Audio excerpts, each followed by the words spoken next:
في يوم كده وانت قاعد لوحدك بالليل بيجي في بالك سؤال غريب. ليه رغم كل اللي وصلنا له لسه مش حاسين بالسلام؟ ليه الحب بيبدأ نار وينتهي رماد؟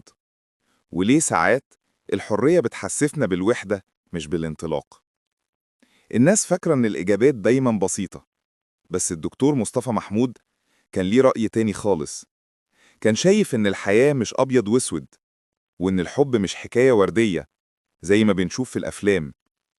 الحياة زي ما كان بيقول هي رحلة ما بين النور والضلمة. بين الأمل واليأس، بين العقل والقلب. في كتابه في الحب والحياة خدنا مصطفى محمود في جولة داخل النفس البشرية، جولة فيها أسئلة أكتر من إجابات، لكن كل سؤال فيهم بينور طريق. والنهاردة خلينا نغوص معاه في 5 أفكار صادمة ممكن تغير نظرتك للحب وللحياة كلها.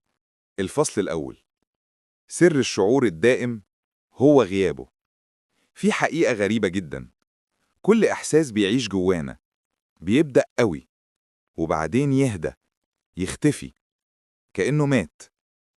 لكن الدكتور مصطفى محمود كان شايف إن اختفاء الإحساس مش دليل إنه انتهى، بالعكس ده دليل إنه بقى جزء مننا. خد بالك، إحنا بنحس بالهدوم اللي لابسينها أول ما نلبسها، وبنحس بيها تاني لما نخلعها، لكن بين اللحظتين بننساها تماماً. وده بالظبط اللي بيحصل في الحب. في الأول بيبقى كله شغف ولهفة وقلوب بتخبط من كتر الحماس، بس بعد شوية الوهج بيهدى وكل حاجة تبان كأنها دخلت في روتين. وساعتها ناس كتير تفتكر إن الحب خلص. لكن الحقيقة ده هو الشكل الحقيقي للحب: هدوء ومودة وسكينة. مصطفى محمود كان بيقول الزواج السعيد مش اللي بيحافظ على الشعور طول الوقت، لكن اللي بيقدر يعيش في سلام بعد ما الشعور يهدى. في زمن كله اندفاع وسوشيال ميديا بقينا نحس إن العلاقة اللي ما فيهاش حماس كل يوم تبقى بايظة، لكن الحقيقة الحب مش سباق مشاعر، ده حالة استقرار، زي نفس طويل بعد جري مرهق. الفصل التاني: الكراهية مش عكس الحب، دي وجهه التاني. الناس دايما فاكرة إن الكراهية هي النقيض الكامل للحب، بس الحقيقة زي ما قال مصطفى محمود، الكراهية والحب شبه بعض جدا، أكتر مما نتخيل. الاتنين نار، الاتنين بيخلوا الإنسان يفكر في التاني طول الوقت. في الحب بتستنى رسالة، وفي الكراهية بتستنى فرصة. الاتنين بيخلوا قلبك مشغول ومربوط بحد تاني، حتى لو كنت فاكر إنك خلاص نسيته. مصطفى محمود كان شايف إن العكس الحقيقي للحب مش الكراهية، العكس هو اللامبالاة. لما يجي اسم حد وما يتحركش جواك أي إحساس، لا فرح ولا وجع، ساعتها بس تقدر تقول إنك اتحررت منه. الكراهية في نظره مش شعور طبيعي، دي طاقة مدمرة بتاكل صاحبها قبل ما تأذي اللي قدامها، لأنها في الأصل طلعت من حب فشل، أو حب أناني، أو حب اتكسر، حب اتمنع عنه الإشباع فحول نفسه لسم. وكان دايما يقول الكراهية تكلف أكتر من الحب، لأنها ضد الطبيعة وضد السلام اللي ربنا خلقنا عليه. يا ترى كم مرة كرهت حد كنت بتحبه؟ وكم مرة اكتشفت إن الكراهية دي كانت مجرد امتداد لحب مخلصش؟ الفصل الثالث: الحرية المطلقة مش هبة، دي عبء مدمر. الحرية، الكلمة اللي بنجري وراها طول عمرنا.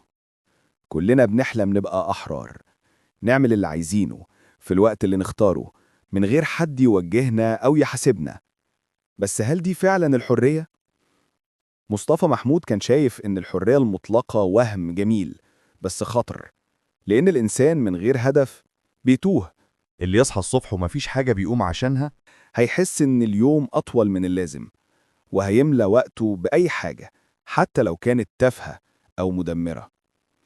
الحرية من غير مسؤولية زي طفل ماسك كبريت، حاسس بالقوة بس ممكن يولع الدنيا حوالينه.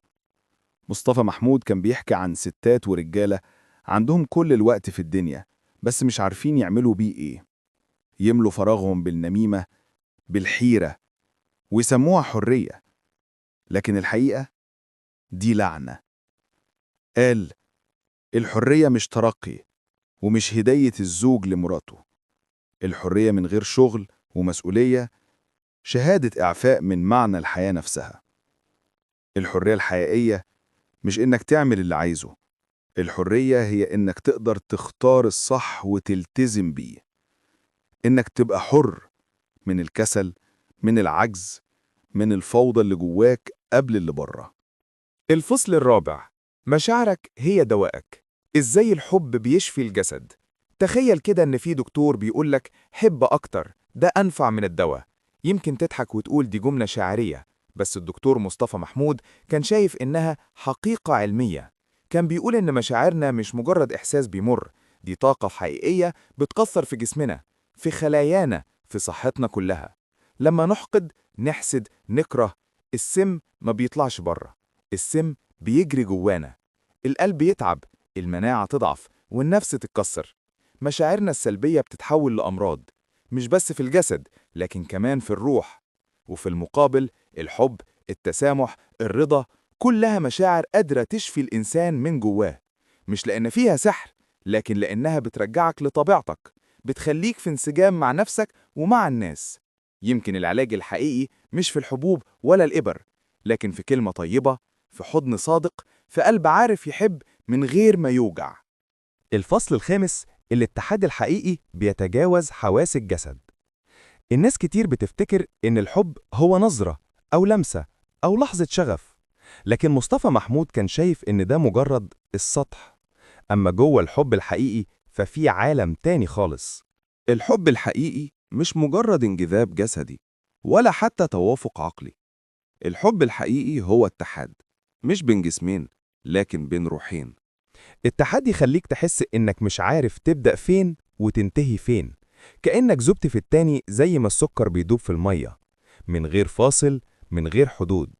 وكان بيقول: الحب لا يشبعه لقاء ولا يقتله فراق، لأنه مش مربوط باللحظة لكن بالروح اللي بتعيش جوانا حتى بعد الغياب.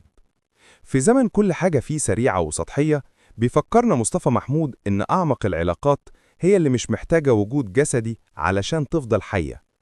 الحب مش وعد ولا امتلاك ولا حتى احتياج. الحب هو حالة من النور، تخليك تشوف نفسك بعيون شخص تاني وتشوف العالم بشكل أصدق. وفي الآخر، رحلة مصطفى محمود في الحب والحياة مش مجرد كلام عن العاطفة، دي رحلة بحث عن الإنسان نفسه، عن المعنى اللي بيخلينا نكمل، عن التوازن بين العقل والقلب، بين الحرية والالتزام، بين الألم والنور. يمكن بعد ما تسمع أفكاره مش هتلاقي إجابات لكل حاجة، بس أكيد هتبدأ تسأل الأسئلة الصح. لو حسيت إن الكلام ده لمسك من جوه وخلاك تبص للحب والحياة بنظرة تانية، يبقى احنا قابلنا بعض في المكان الصح. القناة دي معمول عشان الناس اللي بتفكر، اللي بتدور على معنى، مش بس تسلية. لو حابب تكمل الرحلة معانا، اضغط على زرار الاشتراك وخلي بينا وعد بسيط: كل مرة هتدخل هنا هتطلع بحاجة تحرك جواك نقطة نور جديدة.